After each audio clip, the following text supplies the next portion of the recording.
You can use any kind of mushroom. Basta nakakaing mushroom po.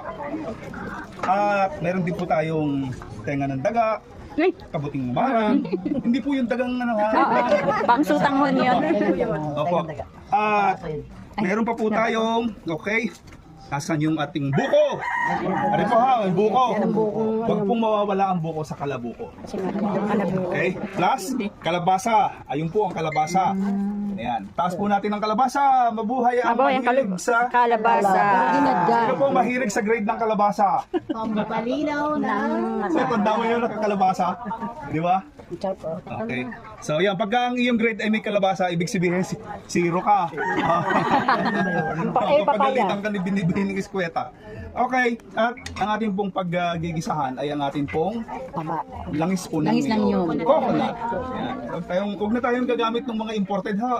Yung mga local lang po. Tapos ilagay mo na lang sa tipong sosyal, edi talo pa sila. Ano po? Okay?